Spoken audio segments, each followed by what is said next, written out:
You're listening to the Brilliant Breakthroughs Podcast, episode number 56 with Maggie Magen.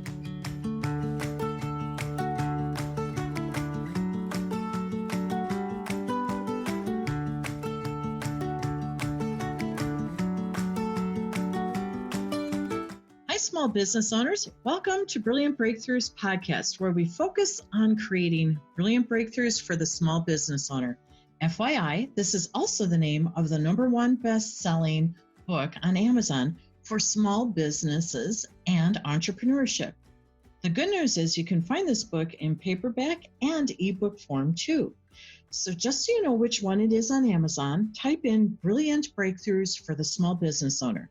The subtitle is Fresh Perspectives on Profitability, People, Productivity, and Finding Peace in Your Business. And if you're listening to this after November 2018, this particular podcast is referring to the Blue Book in the annual book series. So, hi, small business rock stars. My name is Maggie Magen. I'm the creator of this #1 best-selling annual book series, which is really cool because everybody helped make it happen. So we thank you. And today we are honored to have Lori Bonaparte with us. She's a #1 Amazon best-selling author, and she's here to talk to us about how to do business perhaps a little more peacefully to help us boost our performance overall. And I want to say, welcome, Lori Bonaparte. You're here. Yay, the crowd goes wild. Thank you. All right, everyone. Lori's chapter is the 10th one, and it's titled, All Action, No Traction? Okay, I'll repeat that again, and then I'll tell you the rest of the title. All action, no traction? Sometimes it's all in your head. And there's a reason why Lori wrote that chapter. Lori, you covered a lot of ground in that chapter. You shared a whole lot actually, and you helped us understand a little bit more about how we think. And you're truly an expert in what you do. So one question that I want to ask you, and I think our listeners will really like, is what holds people and small business owners, because it's the same, your answer is going to be the same, it's just applied to personal life or business. What holds us back from getting what we want? That is an easy one. It's a really long answer. However, to summarize it, there are 3 areas that I've pinpointed that hold us back. One is a lack of clarity. Okay. The other one is a disconnected why. Okay. And the other one is subconscious blocks. Ooh, that gets deep. Yes. So that's my very simplified answer of a very deep topic. Okay. So why don't we go ahead and dissect each one of these just a little bit. Let's unpack it. Okay. Let's so do people can say, oh my gosh, that's me. Ha ha ha. Because it'll happen somewhere. So warning, listeners, it's going to happen. Let's figure out which one is yours, or maybe 2. Let's start with the first one you mentioned, lack of clarity. What do we need to know about that? Lack of clarity.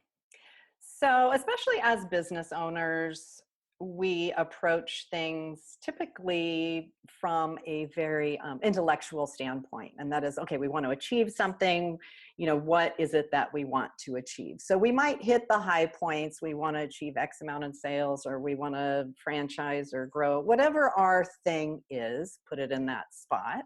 Okay. And when I say lack of clarity, I don't mean that you don't know what you want to achieve. What I mean is clarity around the details of it, and not the how necessarily, not yet. That'll come into play. Okay. But we're on the what. What is the what that you want to achieve? And getting really clear on what it looks like, getting really clear on what it feels like. and getting clear on strengths that you have to bring that into reality, and getting clear on obstacles that might be in the way to getting that into reality. And what I think one of the things, the biggest thing that holds people back, everyone, me included, I've caught myself doing this, is when you're really emotionally attached to getting some type of desired outcome, and someone asks you, well, what do you want specifically? And you start saying, well, I don't want XYZ, right? And Mm-hmm. so having the don't wants helps us to figure out what we do want. But the biggest thing that happens sometimes is that people get stuck in the don't wants and don't get to clearly detailing the do want. Haha. Got it. Hence, no clarity. Okay. I love that, because deduction is a great process, but if we stay in it too long, we get stuck. Yes. Okay, that's a good heads up, is sure, play that game for a little bit, but only a little bit, because the Right. whole purpose of it is to get you to what you do want. And sometimes it takes an outside source asking you questions, because we are intimately familiar with what we don't want, because that's most likely what we've got right now. And if we're getting to what we do want, that's most likely something we've never had before in our life. Ah, So it's hard to really just automatically come up with a detailed, clear vision of what that looks like, because it's unknown to us. We haven't had that yet. okay, so I get that. And sometimes our perception of what it is screws us up too. Yes. Because we perceive we know what it is, but we don't, because we can't define it yet. Right. So guess what? We rely on our subconscious to fill in the blanks. And Ooh. sometimes we don't always get accurate information from our subconscious. Ah, okay. I bet you're going to take us there for that third one, right? Do you want to go there next? No. Okay. No, and the reason why is you emphasize the word what it looks like, what it feels like, what strengths we have. And you kept saying the word what. And there's a very popular book out there by Simon Sinek, and we know what it is, and it's about the power of your why. Mm-hmm. This is different. You have to start with your what. Yes. Is what you're saying. Ha ha ha. Okay. So, but that really leads us to the next one. Is you said one of the things that hold us back is we have a disconnected why. And the what and the why are different. Definitely. Okay. So let's talk about a disconnected why, so we can start to learn the difference between the why and the what even more. Okay. Well, I'm sure we've all come across well, what's your why? What's your reason for doing this? Why do you want this?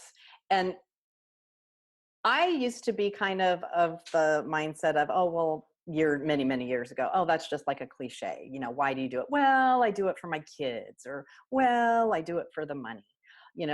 Just simple answers like that. And then when I became a coach and walked people through a very detailed process of getting at their reason or their why, I realized the importance of it, because as I was coaching them, the ones that were with me for a while, the why comes up later. If you have a deep and strong why, that is directly connected to your motivation. Yes. So when you have a big desired outcome that you're moving towards that you haven't had in your life before, which means you've got some subconscious stuff coming up for Okay. you to All try right. to get there. There's times where, to be honest with you, you might have a time where you're just like, I don't want to do this anymore. Forget it. Like, no, I have to do this thing that's really uncomfortable to get what I want, and I don't think I want to do it.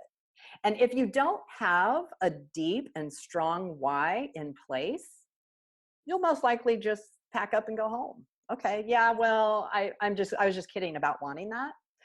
If with a deep and strong why, that's when you rely on it, when you have to go through whatever discomfort you need to go through to get to the next level. It's connected to your why. If you really understand why, and not just I'm doing this for the kids, your why, what I mean is you have a very clear, detailed picture of what is this going to do for your life? What is it going to do for you? What is it going to do for the others around you? How is it going to make you feel? And it's important to tie it into how you feel and what you get out of it, because what you're doing is now you're anchoring your subconscious to move towards that positive feeling that you have discovered through understanding your why. And once you've nailed that, that can overcome any discomfort you may experience as you move towards your desired outcome. I couldn't agree with you more on this. And I probably wouldn't have agreed with you half as much yesterday, even though I know it's absolutely true. But just, Why is that? yeah, ask me why. Yes, why? Because just this morning, I was speaking with a woman who I will probably begin working with next week. And she had told me that she's new to entrepreneurship, right? She's got her small business, she's doing her thing. And she said, I'm terrible at sales. And I said, oh. And she said, I know that's what I need so I can stay in business, but I will hold it off until 4 o'clock on a Friday afternoon. I'm like, oh, Mm. like, so why do you think that is? And she proceeded to tell me what her glitches were around it. And I'm like, okay, I got it. And I knew right then and there that she didn't have clarity, to go back to the first point, and that her why to succeed wasn't strong enough to move her beyond something that isn't natural to her. And we all have stuff that we need to do. And she said, Maggie, I was reading your book, and I saw you talk about how we need to do that one thing that we absolutely don't want to do, or that's the most difficult for us to do, and we should do that right away. Mm-hmm. And I said, yes. And she said, so I'm just here to tell you mine is sales. And I've taken all the sales training, but it's just not my flavor. So right away, I knew that if we started working together, that really understanding the purpose of why she would need to do that is essential for her to start to do it. She knows Right. how to do it. She just doesn't want to do it. Right. Yeah. And kudos to her for having that awareness that that is where her subconscious block is. Because Yeah. a lot of times we don't. Because it's subconscious. That means it's outside of our consciousness. So kudos to her for at least being at that place where she's like, okay, here's my block. I need help with it. Right. So, that's why I say to you, it's even more relevant to me today than it was yesterday because of this conversation. And what she said is not unique. We all do that. We hold off as much as we possibly can.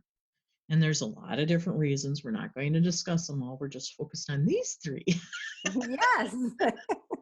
So, why don't we dive into the next one? Because these all touch each other. They They do. dovetail, Yep. right?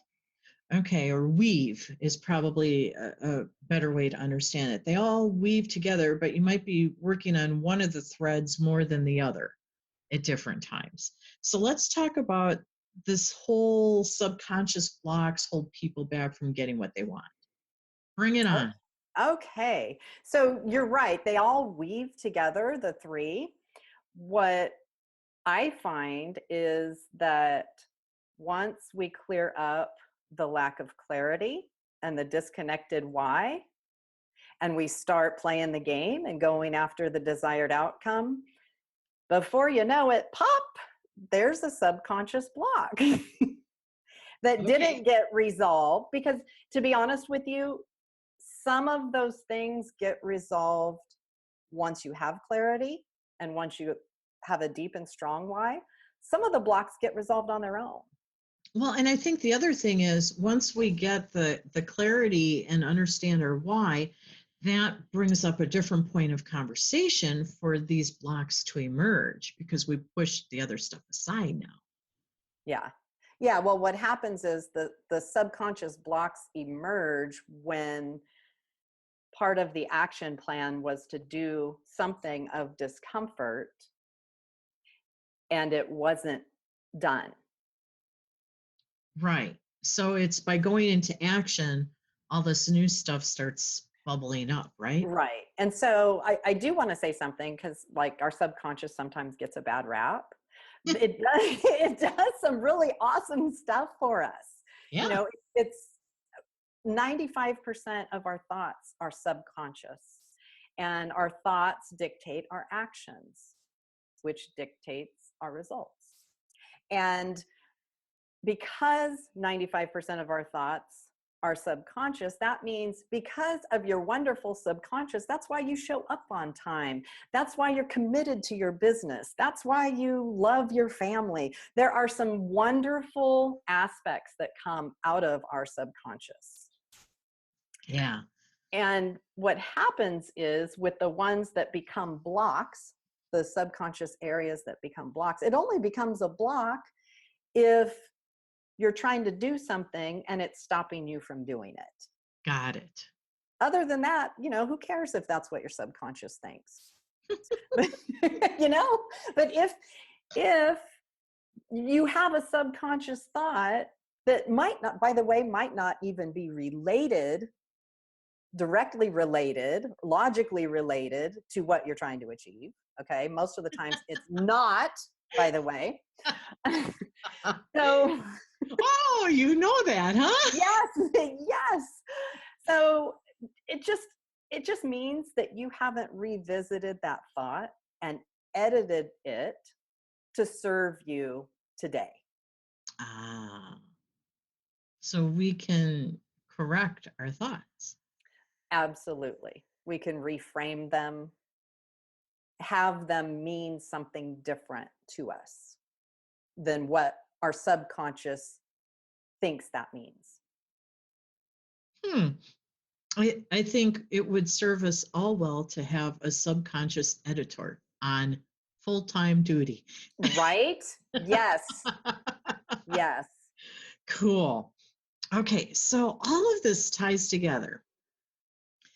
And you are a ninja at what you do. What are some of the tools that you use to help us? Because there's a lot of people say they can do all this stuff, but you do something very specifically. I, you know what I do? It sounds simple, but I ask the right questions And you listen. and I listen and I ask them in the right order. Ah, so there's a sequence. There is a sequence to laying things out properly so that it does get properly defined. You Okay. know, your clear vision, your reason why. And in addition to that, you're right. I listen.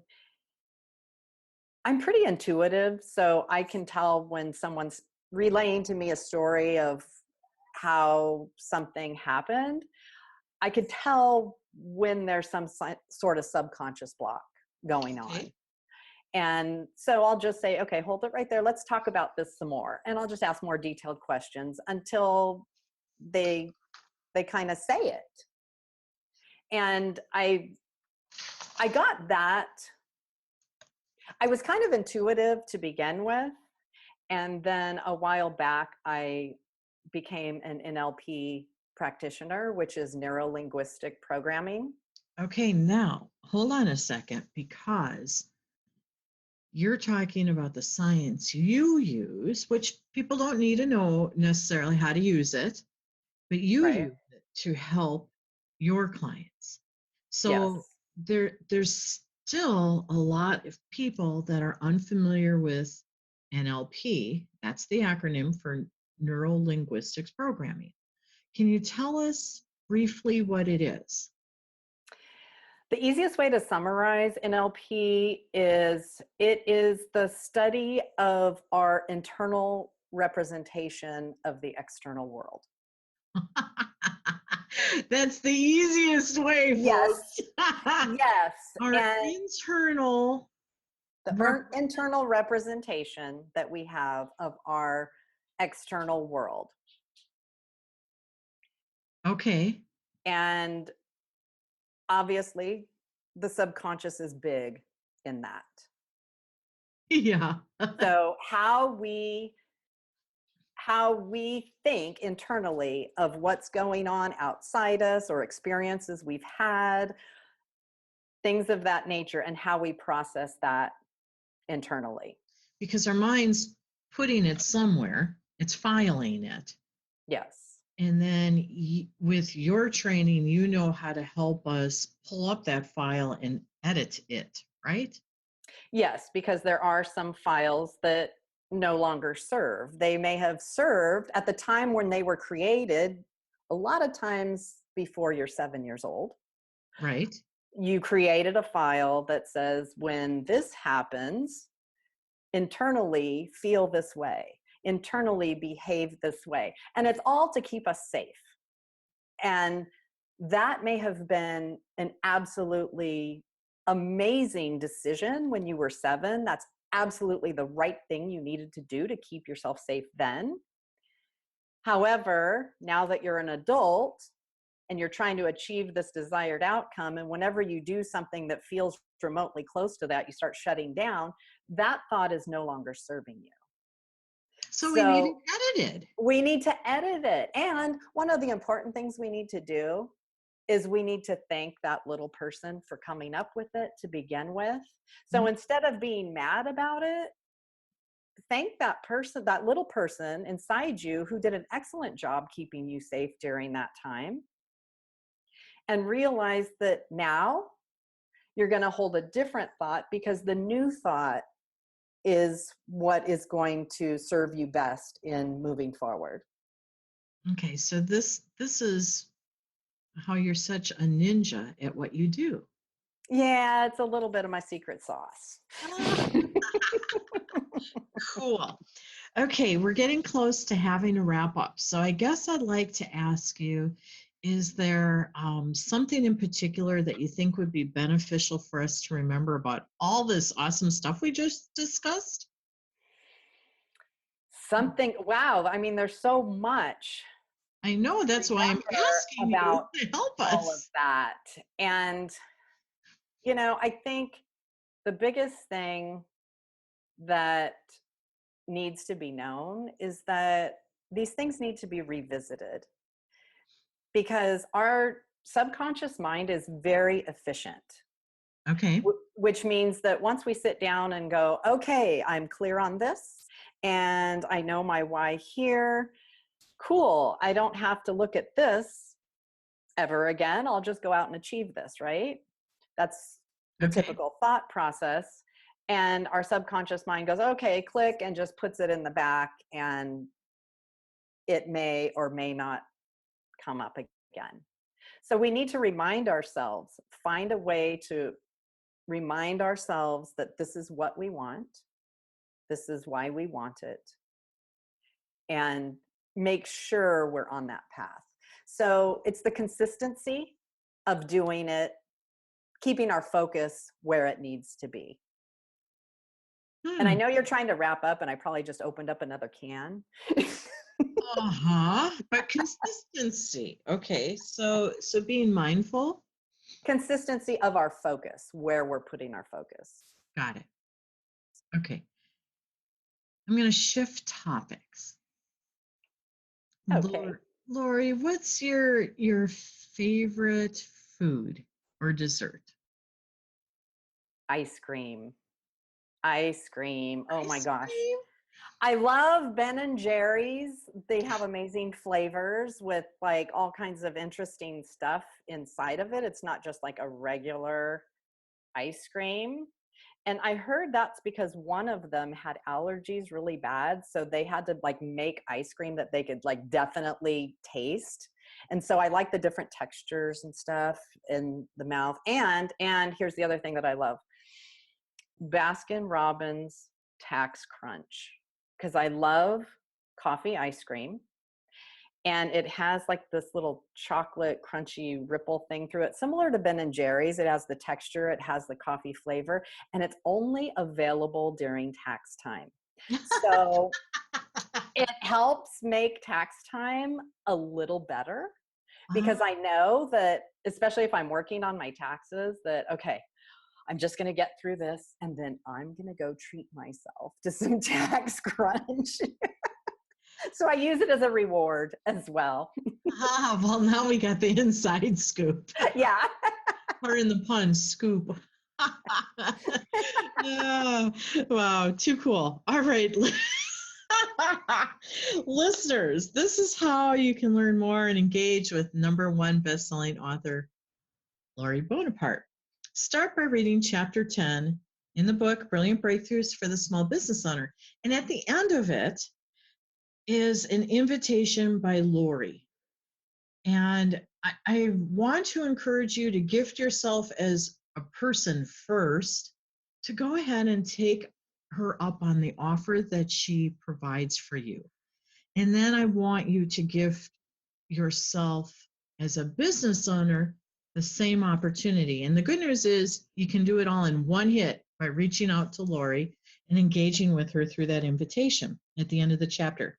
Plus, if you want to know more about what Lori's up to and how she's helping folks move through their life in a much better way than they ever could have imagined, you need to go ahead and check out all those social media handles that she has at the end of her chapter so you can connect with Lori, okay? And here's something that's really cool. Right now you can see everything about the book series, and how to get a hold of it, as well as Lori, by going to the books app, Brilliant Biz Book. And that's all one word, Brilliant Biz Book. And in there, you can type Ask an Expert, you go to the page, Ask an Expert, and you can click on Lori Bonaparte's name, and you can type in a question that you have for her or whatever you want to talk to her about, and she will get that directly and respond back to you. Right, Lori? Yep. Righto. Okay, cool. So people can get a hold of you directly through the app that I just said, Brilliant Biz Book, but they can also get a hold of you how? They can get a hold of me through trueyouinaction.com. That's my website. And I also have a free mini course that will walk you through the great 8 areas of life, because there isn't anything that you can want that is not within at least one of those areas. So I have a mini course where I'll walk you through them. Oh, wow. So if you have the book, that's one bonus. And if you go to Lori's website, that's a second bonus. So we're doing a double dip. Is that on a Waffle Yes. phone? Yes. Oh my gosh, what a great bonus. Thanks for your time and wisdom sharing today, Lori. My pleasure. I loved it. Thanks for asking all the wonderful questions, Maggie. Ooh, yeah. And listeners, we appreciate you listening to what we just shared in the Brilliant Breakthroughs podcast, where you get to learn about how to create more brilliant breakthroughs for your small business. Until next week, shine brightly.